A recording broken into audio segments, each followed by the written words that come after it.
Seribu koi, seribu warna. Sahabat pecinta koi, apa kabar? Semoga sahabat koi dan ikan-ikan koinya selalu sehat dan menyenangkan ya sahabat koi. Oke sahabat koi, pada video sebelumnya sahabat koi saya ajak untuk melihat kontes ikan koi yang ada di Jogja ya sahabat koi. Dan saya sempat berbincang-bincang dengan salah satu juri yang bertugas dalam event tersebut. Dan sahabat koi, tidak bisa dipungkiri ikan-ikan koi Indonesia sudah berkembang pesat ya, terutama di size. Dulu banyak yang memandang sebelah mata untuk ikan koi Indonesia, terutama di arena show ya, untuk size jumbonya. Namun sekarang sahabat koi, sudah banyak ikan koi Indonesia yang mendampingi ikan-ikan import, terutama memberi perlawanan ya di sebuah ajang kontes. Nah sahabat koi, ini semua pasti ada usaha dan kerja keras dari semua pihak, terutama dari breeder, asosiasi, semua yang terkait dalam pengembangan ikan koi Indonesia. Nah, pada kesempatan kali ini sahabat koi, akan saya ajak ke salah satu narasumber. Dan sahabat koi akan saya ajak untuk berbincang-bincang ya dengan narasumber kita kali ini terkait perkembangan ikan koi Indonesia. Apa saja sih yang bisa mempengaruhi dan kedepannya harus seperti apa, terutama bagi kita pelaku hobi ikan koi ya, sehingga bisa bersaing dengan negara-negara lain, terutama untuk memproduksi ikan koi dengan kualitas super. Yuk, langsung saja. Oke sahabat koi, kali ini saya sudah bersama dengan narasumber yang saya sampaikan tadi dari cerita awal tadi, terkait kita ingin bicara tentang perkembangan ikan Indonesia. Dan kali ini kita sapa dulu ya sahabat koi. Selamat siang Pak. Selamat siang. Ketemu lagi. Ya. Apa kabar hari ini Pak? Baik. Kabar ini sehat Pak ya. Oke. Alhamdulillah sehat ya. Alhamdulillah sehat. Ya. Nah Pak, di beberapa waktu yang lalu di kontes Jogja, kita ngelihat ada kelas yang super jumbo Pak ya. Saya bilang super jumbo, memang size-nya melebihi biasanya di 65-70 mentoknya. Tapi kemarin ada yang kelas sampai di atas itu semua. Dan tidak terdominasi oleh ikan impor saja. Ternyata banyak ikan lokal, size-nya sudah mendekati dengan ikan impor dan kualitasnya tidak turun. Menurut jenengan seperti apa Pak untuk development ikan koi Indonesia terutama sekarang?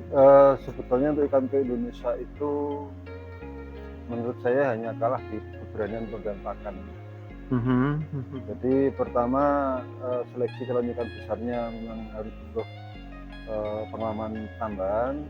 Yang kedua keberanian memberi pakan. Ya, karena kalau saya sudah mencoba ikan impor dan lokal saya gabung dengan pakan kualitas yang sama, pertumbuhan kita nggak kalah, pertumbuhan yang sama, bahkan lebih cepat ikan-ikan kita. Itu satu. Yang kedua, sudah terbukti kemarin dalam show kemarin ada ikan 70 cm lokal juga champion, ada ikan Gosanke kelas baku, kebetulan punya Pak Tengkok Koi itu di 97 cm, dapat jumbo champion dengan bodi masih bagus, warna dan tulang masih bagus. Artinya bahwa ikan lokal itu saat ini sudah sangat bagus perkembangan, baik secara kualitas maupun secara pertumbuhan. Jadi memang sudah mulai terpatahkan Pak ya, bahwa ikan lokal itu semakin besar semakin jelek katanya.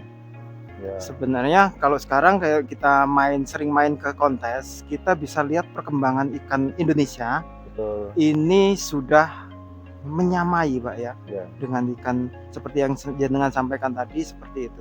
Berarti kalau jenengan menggarisbawahi lebih ke keberanian memberi pakan Pak ya. Betul. Berarti ini juga memberi sentuhan buat teman-teman terutama penghasil pakan lokal juga Pak ya, untuk bisa lebih meningkatkan lagi kualitas mendukung untuk ikan lokal kita. Oke. Dan mungkin kalau jenengan ada nggak Pak tips-tips buat teman-teman breeder terutama kayak Ebisu Koi Kediri sebagai breeder APKI, itu apa saja sih yang harus diperhatikan untuk bisa menyentuh ikan kita nanti bisa segede itu nantinya? Ya kalau yang saya lakukan pemilihan induk kita harus tepat, pertama masalah bodi dan postur ikan dan kulit. Terus yang kedua seleksi ya, saat seleksi itu kita memang betul harus ya masalah pertama yang ada warnanya dulu, yang kedua ketiga baru kita lihat pola, keempat lihat bodi. Nah, setelah kita menemukan ikan-ikan yang pertumbuhannya berbeda, kulit bagus, pola bagus, memang harus kita sendirikan dan kasih pakan yang khusus. Itu biasa sampai hari ini baru bisa membuat ikan sampai 50 cm dalam waktu 1 tahun, tapi itu sudah kelihatan bagus. Yang artinya kalau kita teruskan ikan itu masih cepat pertumbuhannya dengan standarisasi pakan yang bagus. Cuman sayangnya pakan yang bagus masih import. Iya, untuk sekarang itu diakui di mana-mana dan si produsen pakan lokal juga sudah banyak yang mengejar untuk kualitas tersebut. Nah, mungkin hanya kan dengan nutrisi atau bahannya yang belum bersama dengan Jepang kemungkinan. Tetapi saya selaku ketua umum akan berusaha melobi pemerintah untuk menggerakkan penelitian tentang pakan yang bagus ini dengan perguruan tinggi. Kalaupun nanti sudah ketemu ramuannya, mungkin yang tidak kita ketemukan bahan bakunya. Nah, bahan bakunya itu biar ada permudahan dari pemerintah, itu harapan kita. Jadi memang ada terutama di bahan dasarnya Pak ya. Kemungkinan itu. Jadi sahabat koi ada kerjasama dengan salah satu kampus juga kemarin untuk pengembangan ikan koi, dan nanti mungkin juga dikembangkan untuk terutama di pakan Pak ya. Oke, nah itu sahabat koi, dan kita juga buat para breeder di seluruh Indonesia juga berusaha untuk mencetak ikan yang nanti arahnya ke bisa jumbo dan menyamai dengan ikan impor Pak ya. Jadi sahabat koi kita juga butuh dukungan juga, terutama para ini untuk terutama mengutamakan ikan Indonesia. Tentu saya, dan mungkin sedikit cerita ya, karena kebetulan dari show pertama yang ada di Indonesia sampai saat ini saya selalu hadir, dan saya sering menyimpan foto-foto ikan yang dari pertama ikan Jepang masuk yang dulu bagus sekali, dulu kita pada heran. Untuk saat ini kalau ikan yang di tahun 2002 sampai 2005 itu masuk Indonesia kayak itu ya meraih juara 5 aja nggak dapat sekarang. Jadi betul-betul bahwa peningkatan ikan itu baik di Jepang maupun Indonesia sendiri peningkatannya cukup bagus. Ini yang menjadi catatan kita semua bahwa alam kita masih diizinkan bagus untuk koi, tapi memang ada beberapa tempat yang bisa bagus sekali. Nah, kebetulan PR kita untuk mencari tempat induk dan pakan itu. Kalau udah tiga-tiganya ketemu, saya yakin kita nggak kalah dengan Jepang. Nah, itu sahabat koi. Jadi memang kalau kontes ASEAN kemarin mungkin yang diikuti oleh Ebisu kemarin juga kayaknya kandidat terkuat memang untuk Indonesia, lawannya adalah Jepang memang Pak ya. Jadi setidaknya kita ini sedikit di bawahnya Jepang sebenarnya Pak ya. Oke, dan itu sahabat koi obrolan kita. Mungkin nanti sahabat koi terutama yang pecinta ikan koi boleh di ini Pak ya, dilihat untuk ikan-ikan Indonesia sekarang seperti apa perkembangannya. Betul.